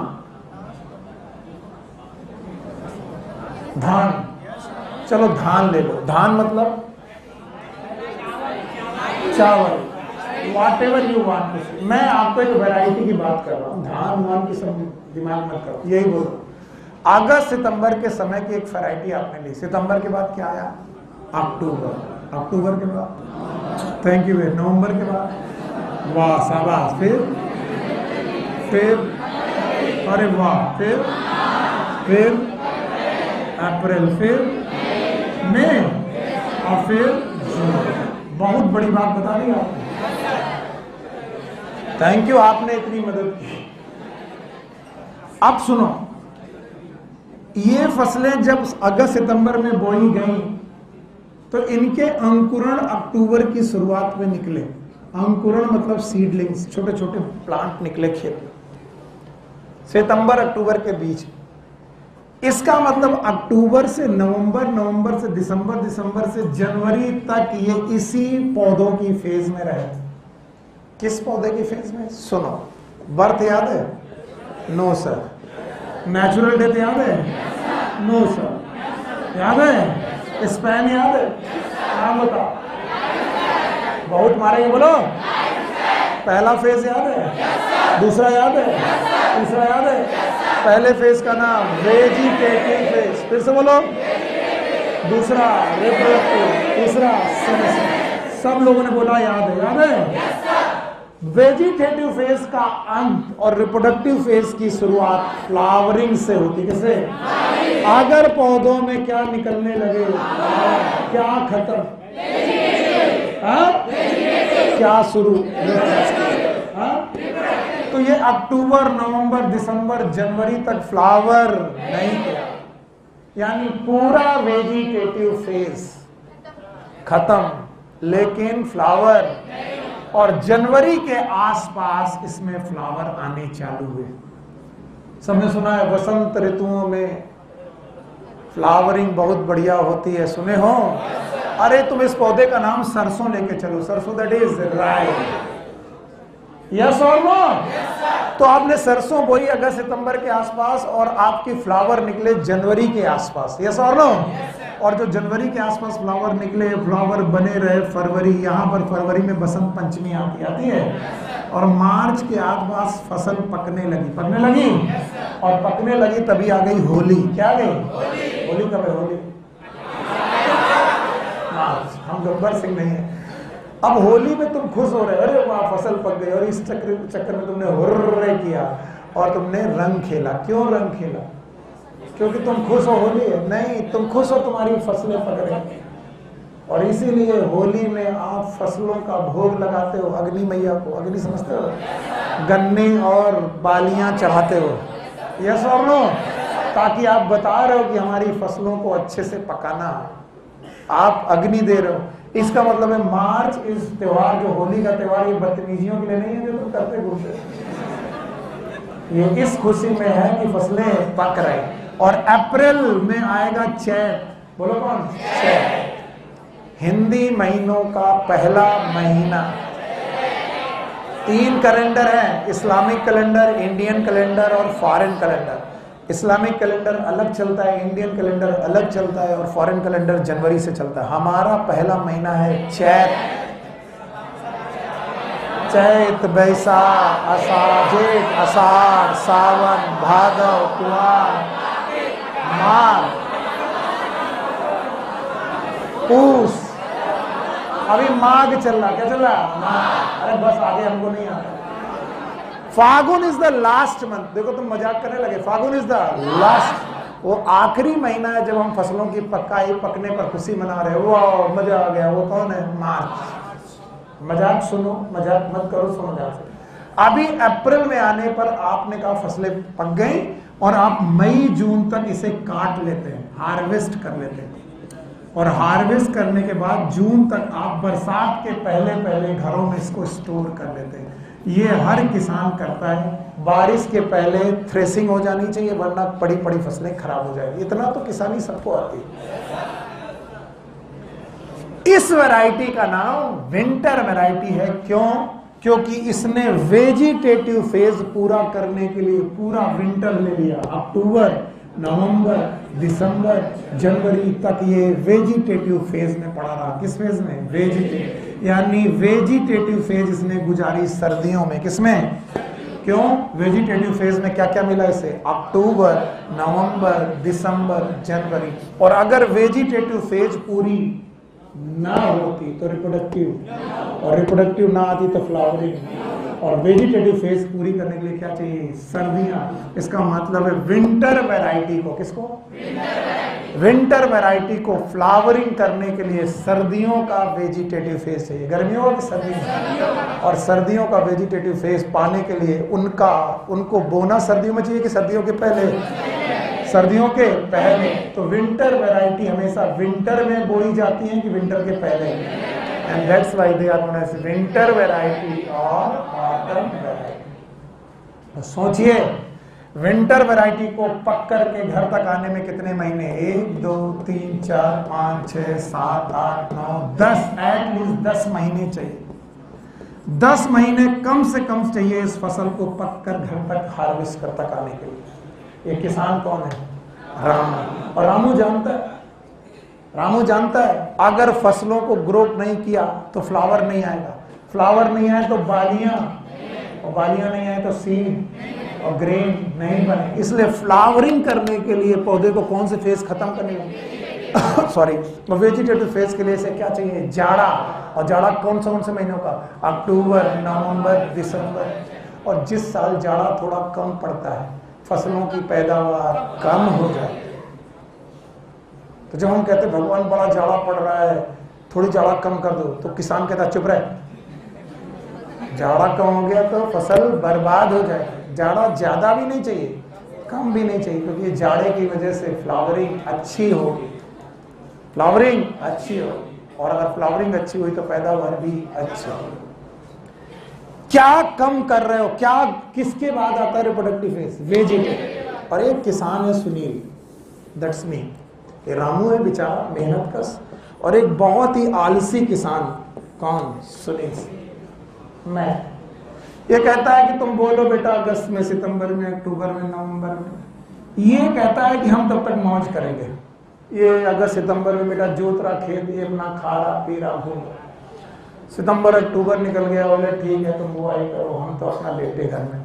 अक्टूबर नवंबर आया तब इनके घर वाली ने बोला पगला गए होगा, अगर खेत ऐसे ही रहा तो बच्चों खिलाओगा। तब इन्हें लगा आइला इनको लगा अच्छा करना पड़ेगा। तो ये बोले ठीक है। रामू से कहा तुम बेवकूफ हो, मैं नवंबर दिसंबर के आसपास खेत की जुताई करूंगा, और नवंबर दिसंबर के आसपास में सीडिंग करूंगा, यानी बुआई करूंगा। और मेरी फसलें जनवरी की शुरुआत में अंकुरित होकर के बाहर आएंगी, और जब अंकुरित होकर के बाहर आएंगी तब तक आ जाएगा फरवरी। क्या आ जाएगा? फरवरी। इनको जाड़ा पूरा नहीं मिलेगा, यस और नो? फिर भी फरवरी के आसपास से अंकुरण आ जाएगा, और अंकुरण आने के बाद में मार्च में इनमें फ्लावरिंग कर लूंगा। क्या कर लूंगा? फ्लावरिंग। और मार्च में फ्लावरिंग करने के बाद अप्रैल तक इन्हें पका लूंगा, थोड़ा देर 1 महीना तुमसे बाद पका लूंगा, और मई तक मैं भी काट के घर ले जाऊंगा। Yes, this variety is known as spring variety. बोलो कौन सी? तो बताओ फसलों की एक वैरायटी की 2 वैरायटी? एक कौन सी? ऑटम, जो सर्दियों के पहले लगाई जाती, और एक कौन सी वैरायटी? स्प्रिंग वैरायटी, जो सर्दियों के अंत में। सर्दियों के पहले के अंत में, यानी दिसंबर के आसपास ये बुआई होती है, और बुआई होने के बाद मई जून तक में काट लेते हैं। महीना 1 जनवरी, फरवरी, मार्च, अप्रैल, मई, ये अपनी फसल को 5 से 6 महीने में घर ले आते हैं और खूब हंसते हैं। कौन?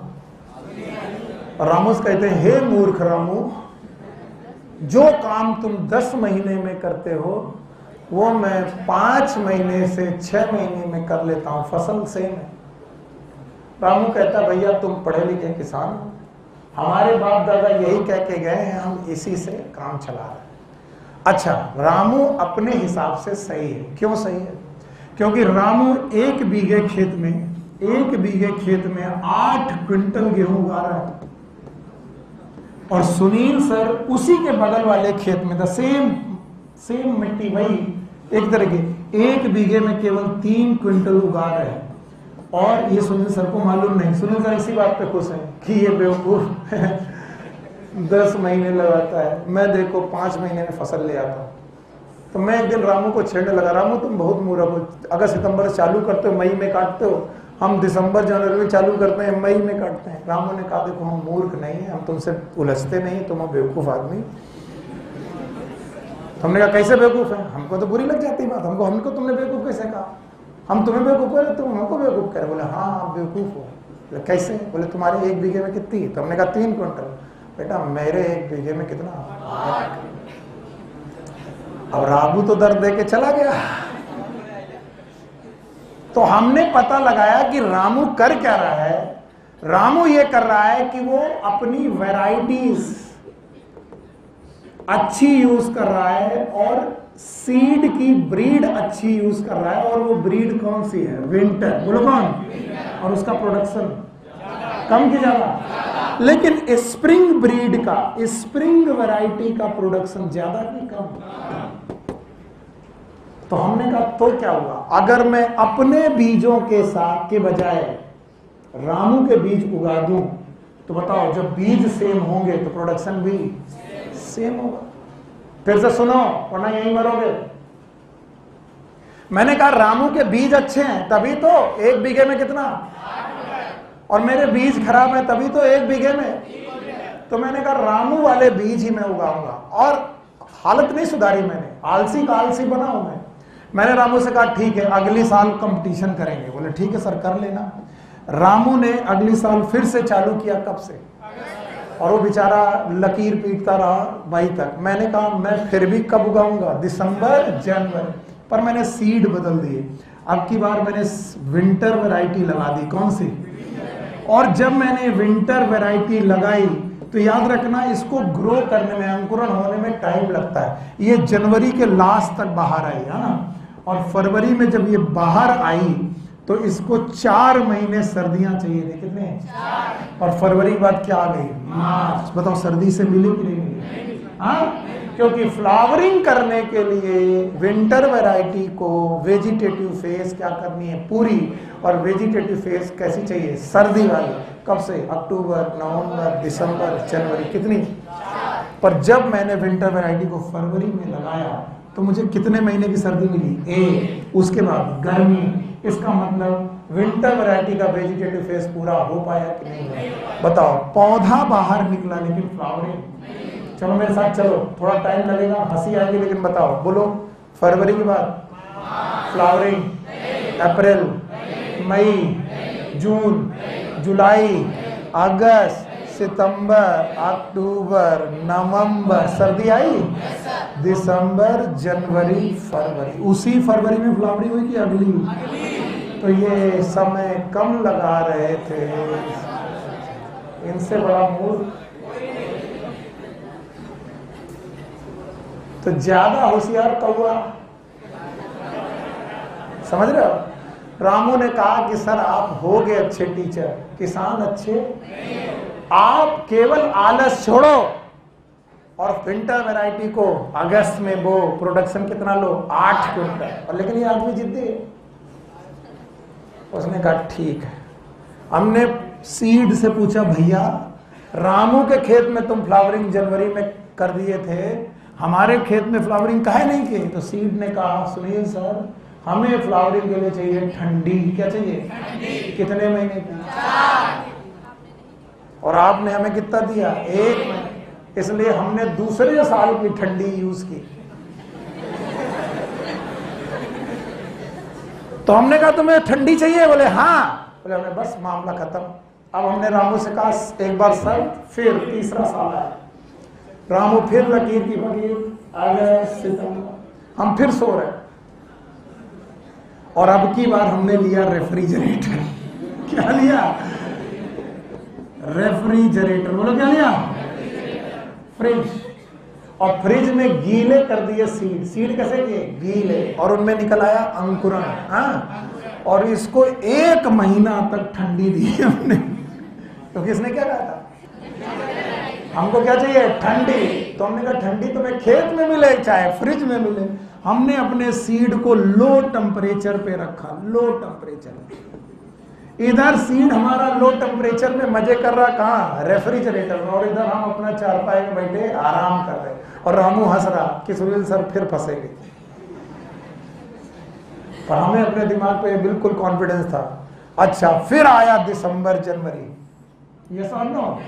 फिर मैंने विंटर वैरायटी जो कि फेल हो गई थी ग्रो करना, उसको ठंडा कर रखा है 1 महीने से, फ्रीज कर रखा है ठंडा। किस टेम्परेचर में? 5 से 10 डिग्री। और उन सीड्स को निकाला कुछ दिन के लिए नॉर्मल टेम्परेचर पे, 2-3 दिन के लिए, और फिर उन सीड की बुआई चालू की।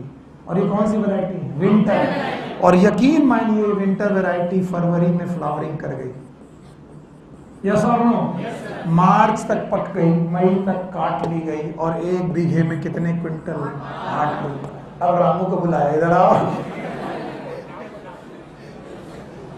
विज्ञान भी कोई नौटंकी समझ रहे थे।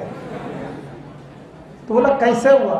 बोला हमने तुम्हारी ऑटम वैरायटी को स्प्रिंग वैरायटी में तब्दील कर दिया, and this is known as springisation. बोलो क्या है?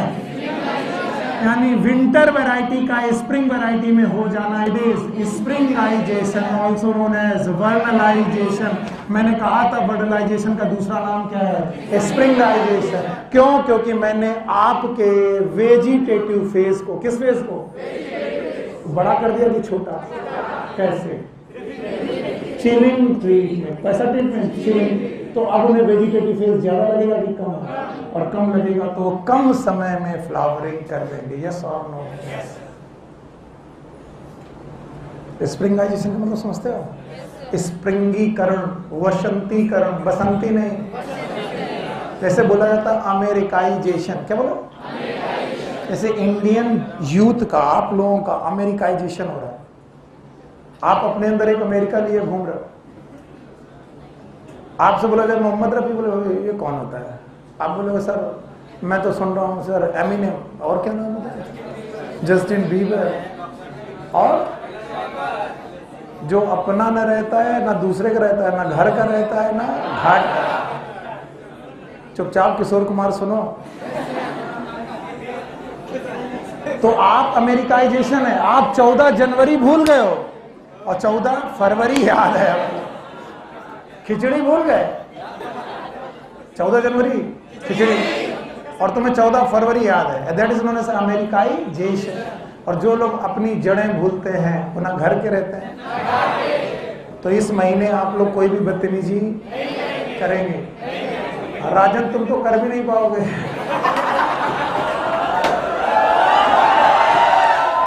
नहीं, राजन कह रहा है हमको क्या समझते बेटा, हम पूरे काकादे में टहलते हैं और एक हफ्ता 7 तारीख से 14 तारीख तक गुलाब की दुकानों में, कार्ड की दुकानों में, जहां मिल गए 5 क्वेश्चन पूछते हैं। कितने? 5। जवाब दो तो जाओ, कोई बात नहीं, और नहीं दो तो मुर्गा बनो। अच्छा लगेगा? पर तुम गुलाब खरीदे और मुर्गा बने हो। तो जो लोग अपने 5 क्वेश्चन प्रिपेयर करके रखें, they are free to move here and there. Pratik तुम गुलाब से होगा क्या? ये उनसे पूछो जो हफ्ता भर आइसक्रीम, टेडी बियर, गुलाब लिए घूमते रहते हैं।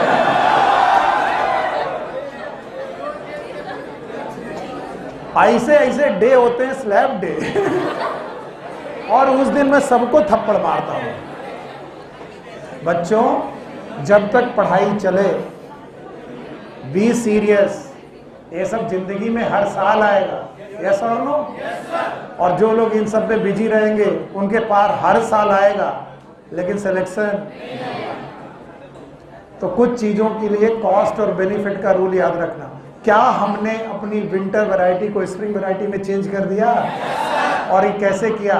हाई टेम्परेचर की low temperature, and that is known as vernalization. बताइए, इस कहानी से आपको कुछ लिखना है? नहीं, बस आपको 2 बातें याद रहनी चाहिए। बताओ कितनी वैरायटी होती हैं? 2। एक, दूसरा किसमें समय ज्यादा, किसमें कम? जब कभी विंटर वैरायटी को स्प्रिंग वैरायटी में रखा जाए तो नॉर्मली ये ग्रो फ्लावर नहीं करता, लेकिन कभी कभी विंटर वैरायटी को कोल्ड टेम्परेचर देकर, कैसा, क्या स्प्रिंग वैरायटी के साथ ग्रो कराया जा सकता है? That is known as spring variety. अब सुनो, last but not the least, ध्यान सुनिएगा, vernalization. There are some plant known as biennial plant. The biennial plants are the plant which require 2 season, जिन्हें 2 सीजन चाहिए। आज तुम इनकी बुआई करो, इनकी बर्थ होगी एकदम शांत। पहला सीजन, पहला साल, 1 साल ये केवल वेजिटेटिव फेज करते हैं, वेजिटेटिव फेज में रहते हैं, फर्स्ट सीजन। और दूसरे सीजन में ये दोनों फेज पूरी करके काटे जाते हैं, हार्वेस्ट किए जाते हैं। सीजन में ये रिप्रोडक्टिव और सेनेसेंस फेज कंप्लीट करते हैं। तो बताओ, इन पौधे को 1 साल लगता है कि 2 साल?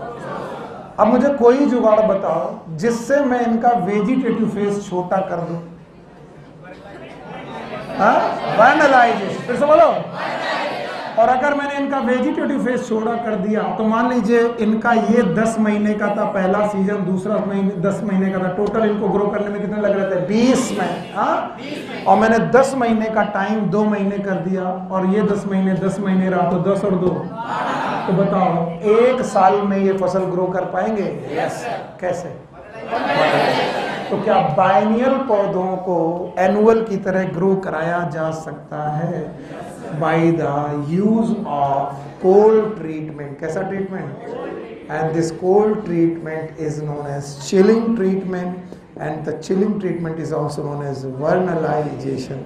तो वर्नलाइजेशन खाली एनुअल प्लांट में नहीं है, बाइनियल प्लांट में भी किया सकता है। और हम क्या शॉर्ट कर देते हैं? Vegetative phase. वो वेजिटेटिव फेज जो 10 महीने की थी, क्या वो 2 महीने की हो सकती है?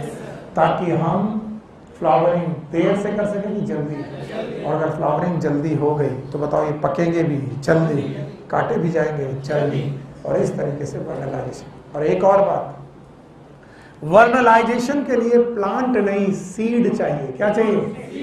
क्योंकि सीड को जर्मिनेट करके रखा गया।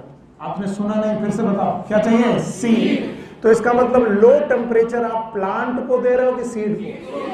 या फिर बेटा अंकुरित अनाज को, जिसमें छोटा छोटा अंकुरण निकला है। तो याद रखना, बोलते हैं सीड में भी वर्नलाइजेशन किया सकता है, प्लांट में भी किया सकता है। तो प्लांट में तो भले लीफ हो, लेकिन सीड में लीफ, तो फिर बोलते हैं लो टेम्परेचर का स्टिमुलस कौन रिसीव करता है? बोले लो टेम्परेचर का स्टिमुलस रिसीव करते हैं मेरिस्टेम। बोलो का, जरा बताओ मुझे, वहां पर लाइट का स्टिमुलस कौन रिसीव करता है? लीफ। लेकिन वर्नलाइजेशन का मेरिस्टेम। और ये एक हार्मोन बनाते हैं वर्नलिन। बोलो क्या नाम? और यही वो वर्नलिन है जो फ्लावरिंग में हेल्प करता है। याद रहे, वर्नलिन नाम का flowering hormone, it is also hypothetical. बताओ आज तक खोजा गया कि नहीं? नहीं खोजा जा सका। It is again hypothetical. So this was the vernalization given in your NCERT.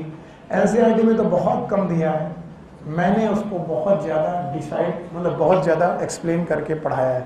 बताओ, वर्नलाइजेशन में 3 चीज़ें याद रखनी। बताओ, टेम्परेचर लो चाहिए कि बेटा चिलिंग? लो का मतलब फ्रीजिंग।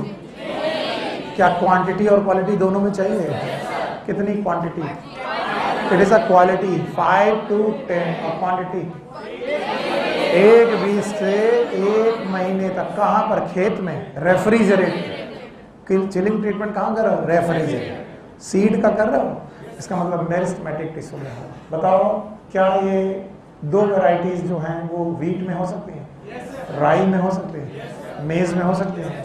क्या ये अलग अलग तरीकों से ग्रो किया जा सकता है? लो टेम्परेचर डाल करके हम लोग इन्हें जल्दी फ्लावर कर सकते हैं। देर में कि जल्दी? जल्दी। क्या बाइनियल पौधों को एनुअल की तरह ग्रो कराया जा सकता है? क्यों? लो टेम्परेचर करने से वेजिटेटिव फेज बड़ी हो जाती कि छोटी, और फ्लावरिंग जल्दी, और इसलिए पकना भी जल्दी और काटना भी जल्दी। Now the last topic of the chapter, it is seed dormancy.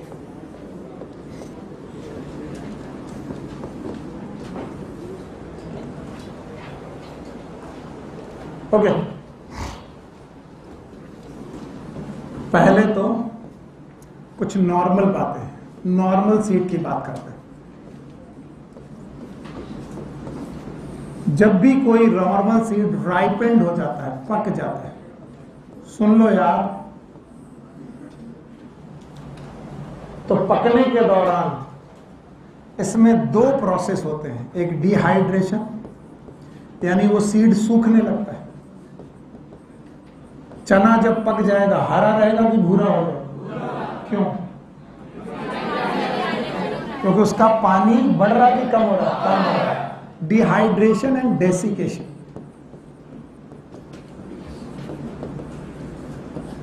एक नॉर्मल सीड लीजिए आप, उस नॉर्मल सीड को पकने दीजिए। नॉर्मल सीड पकने के बाद डिहाइड्रेट और डेसिकेट हो जाएगा, पानी खत्म हो जाएगा, उसका सूख जाएगा, टाइट हो जाएगा, हार्ड हो जाएगा, डेसिकेशन, हार्डनिंग। और जब हार्ड हो जाएगा, बिना पानी का सीड हो जाएगा, तो ये इनएक्टिव हो जाएगा। एक्टिव की इनएक्टिव, और ये बहुत जरूरी है। अगर ऐसा ना होता तो हम सीड का स्टोरेज कर पाते कि ना कर पाते? नहीं कर पाते। क्यों? क्योंकि अगर ये इनएक्टिव ना होता तो जर्मिनेट कर जाता। क्या कर जाता? तो गेहूं बना खेत में और खेत में जर्मिनेट कर गया। बताओ आटा बना पाते कि नहीं? So we need dehydration and desiccation to storage.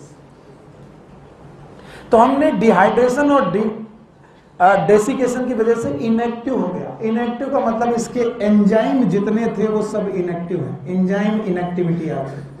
लेकिन इसी नॉर्मल सीड को अगर आप इन्वायरमेंट फेवरेबल दे दो, कैसा? फेवरेबल, इन्वायरमेंट फेवरेबल दे दो। और फेवरेबल इन्वायरमेंट का मतलब है इसमें वाटर दे दो, ऑक्सीजन दे दो, ऑप्टिमम टेम्परेचर दे दो, लाइट दे दो, तो आपका जो सीड इनएक्टिव था वो एक्टिव हो जाएगा। क्या हो जाएगा? और एक्टिव होने के बाद जर्मिनेट कर जाएगा, और जर्मिनेट करके नए पौधे को बना दे।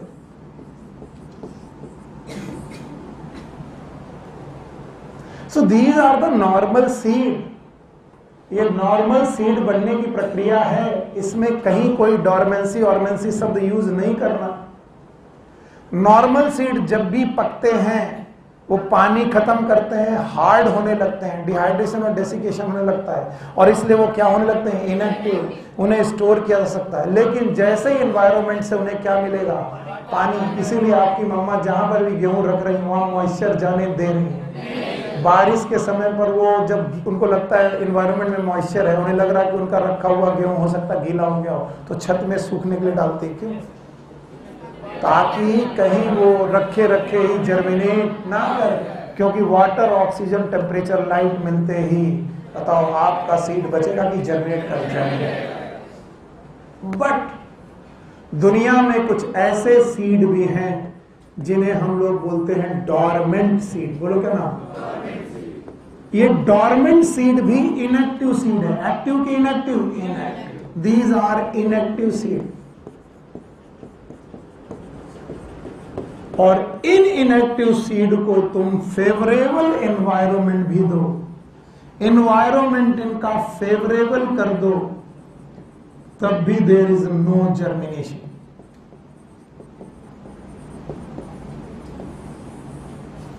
ऐसे सीड्स को हम लोग डॉर्मेंट सीड बोलते हैं, और ऐसे प्रोसेस का नाम हम लोग बोलते हैं डॉर्मेंसी। बोलो क्या नाम?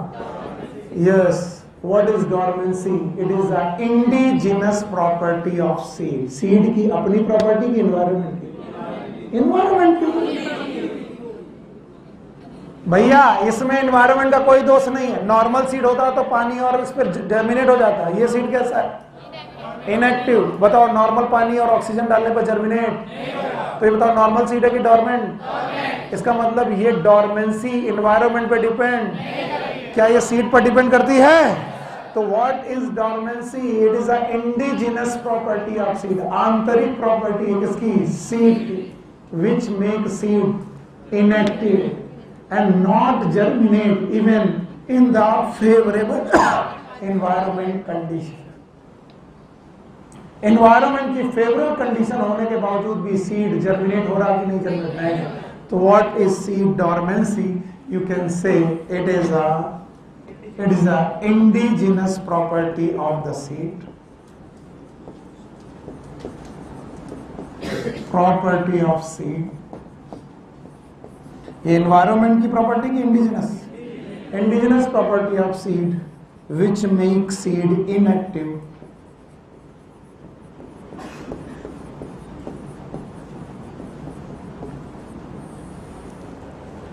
and it will not germinate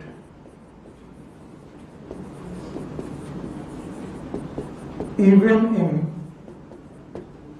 favorable environment condition.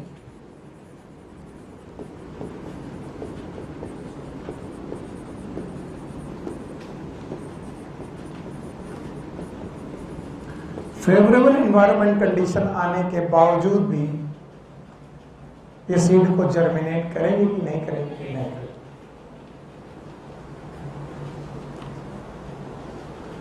चलो जवाब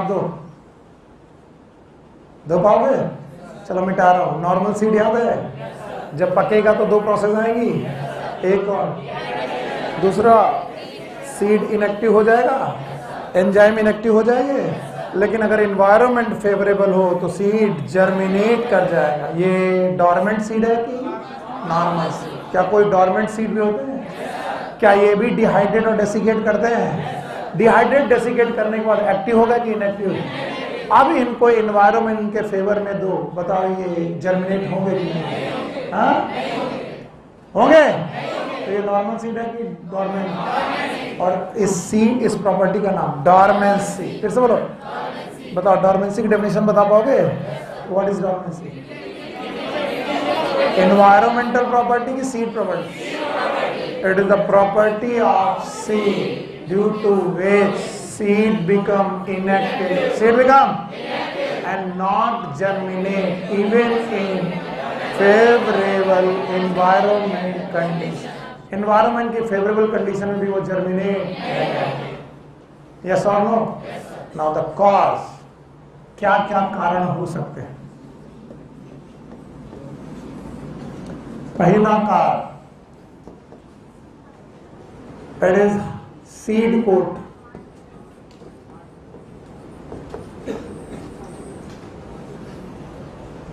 If seed coat is hard and if the seed coat is impermeable, अगर सीड कोट हार्ड और इम्परमिएबल है तो वो डॉर्मेंट सीड हो जाएगा। कैसे? हार्ड होने पर सीड कोट के बाहर सीडलिंग निकल पाएगा कि नहीं निकल? तो जब सीडलिंग ही सीड कोट के बाहर नहीं निकल पाएगा तो बताओ जर्मिनेट होगा कि नहीं होगा? और दूसरा, इम्परमिएबल होने पर वाटर डालेंगे लेकिन अंदर, ऑक्सीजन डालेंगे लेकिन अंदर, तो वाटर ऑक्सीजन है जरूर लेकिन अंदर, और जब अंदर नहीं जा रही है तो जर्मिनेट होगा कि नहीं होगा? ज्यादातर लेग्यूम्स के सीड्स, किसके? लेग्यूम्स के जो सीड होते हैं वो बेटा डॉर्मेंट होते हैं ड्यू टू सीड कोट। या तो उनका सीड कोट हार्ड होता है या तो। दूसरा बड़ा कारण केमिकल्स। कुछ केमिकल सीड को डॉर्मेंट बना देते हैं, जिनमें से एक है एब्सिसिक एसिड। आपको मैंने पिछली क्लास में पढ़ाया था, याद है? क्या सीड डॉर्मेंसी करता है?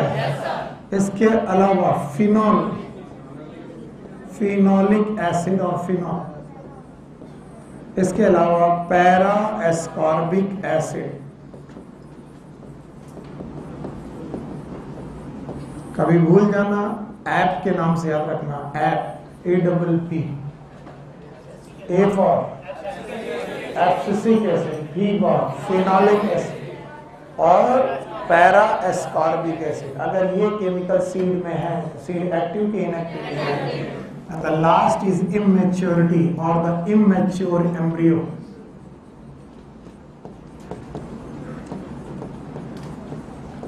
तो सीड डॉर्मेंसी के तीन बड़े कारण।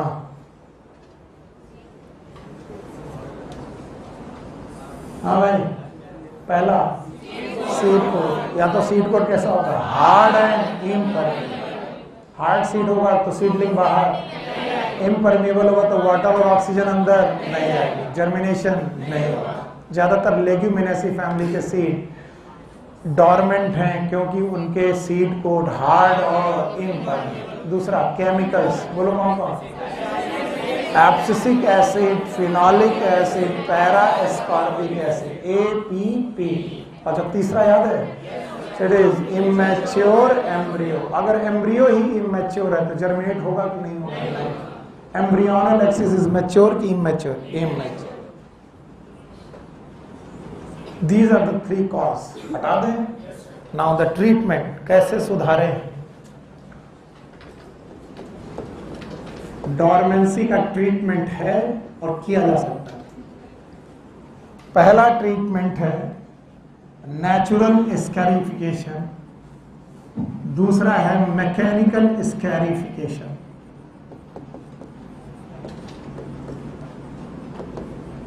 तो पहले हम लोग मैकेनिकल स्कैरिफिकेशन का मतलब समझते हैं। स्कार का मतलब क्या होता है? दाग। जब आपके चेहरे में चोट लगती है तो बोलते हैं स्कार बन गया। तो किसी चोट से कोई दाग बनाना, कोई घाव का दाग बनाना, it is known as scar. तो scarification is abrasion of the seed. हम सीड्स को रगड़ते हैं ताकि उनके सीड कोट पतले पड़ जाए। एब्रेजन मतलब ताकि उनके सीड कोट पतले हो जाए। एब्रेजन करने के लिए, मैकेनिकल एब्रेजन करने के लिए हम लेते हैं नाइफ्स। नाइफ्स मतलब कुल्हाड़ी। अच्छा, नाइफ्स के अलावा रेगमाल, सुने हो रेगमाल? सैंड पेपर, यानी रेगमाल से सीड को घिस देते हैं ताकि सीड खत्म हो जाए, कि सीड कोट पतला हो। Seed coat. और अगर गांव में खेती देखे हो तो हम लोग के मम्मी पापा अक्सर बुआई करने के पहले उसे बोरे में रखते हैं और रखने के बाद पूरे सीड को एक साथ बहुत विगरस शेकिंग करते हैं। शेकिंग करने से क्या होगा? सीड आपस में फ्रिक्शन करेंगे और फ्रिक्शन करने से उनके सीड को लूज हो जाएंगे। यस और नो? तो this is known as vigorous shaking.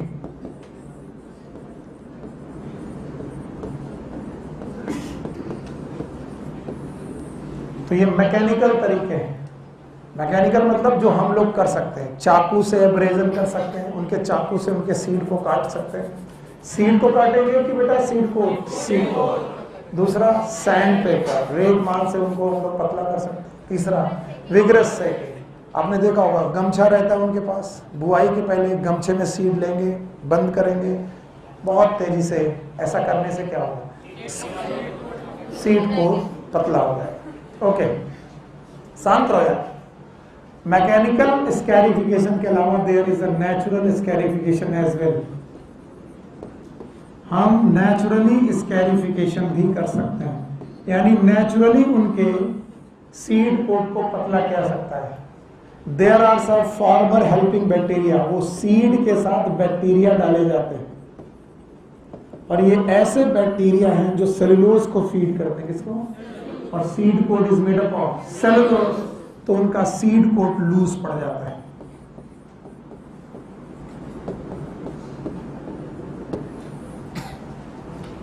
ये हम लोग खेती में यूज कर रहे हैं। 2 तरीके, एक तो हम लोग मैकेनिकल स्कैरिफिकेशन करके, दूसरा नेचुरल में भी बैक्टीरिया के साथ ट्रीटमेंट करके। तीसरा, ये हम खेती में यूज नहीं कर रहे लेकिन नेचर में ये भी पाया जाता है। सब लोग यही देखें, सम सीड ये डाइजेस्टिव ट्रैक्ट से होकर गुजरते हैं और वो भी बर्ड के डाइजेस्टिव ट्रैक्ट, पक्षियों के। अब ये इतने खतरनाक इनएक्टिव सीड है कि पूरे डाइजेस्टिव सिस्टम को पार कर जाते हैं।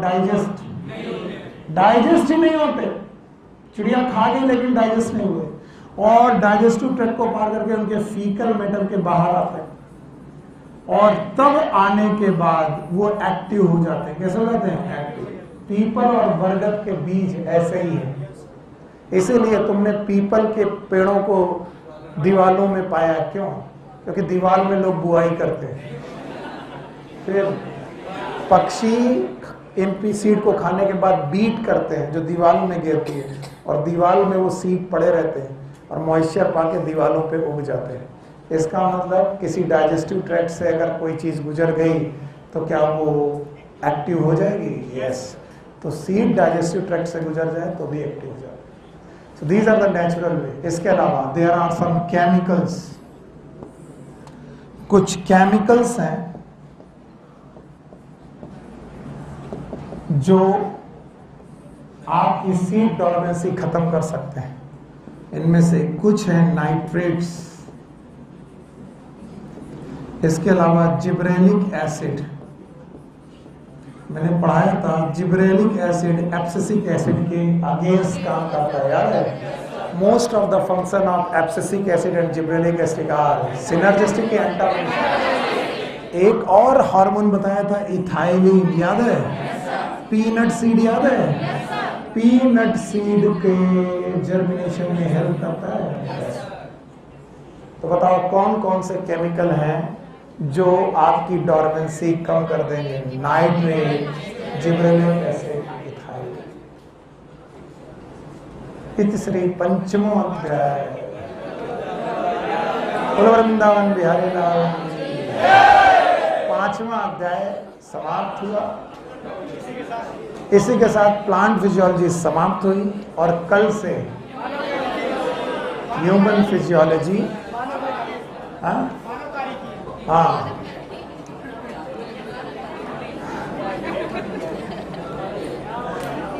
कहाँ बैठो। आज शाम को पहली बात तो सब लोग को आना है पोल्यूशन बढ़ाने के लिए। तो आज शाम को पोल्यूशन खत्म करते हैं। तो कल से हम लोग ह्यूमन फिजियोलॉजी और अगले हफ्ते से जेनेटिक्स, यानी कि अगला हफ्ता का सोमवार कब है? 8 तारीख है। तो उसके पहले ही हम लोग चालू कर देंगे जेनेटिक्स। तो 8 तारीख को अनाउंस कर दें, 8 तारीख से हमारी जेनेटिक्स शुरू, ओके? और फरवरी तक आते आते और रिवीजन चलता रहेगा। आज शाम को पूरा प्लान बताते हैं, लिख के यहाँ पर, ठीक है? रोज रोज का बताना खत्म और पूछना चालू, ठीक? तो जाओ, खुश रहो, मजे करो। शाम को आना है, कितने बजे? ठीक है, गुड लक।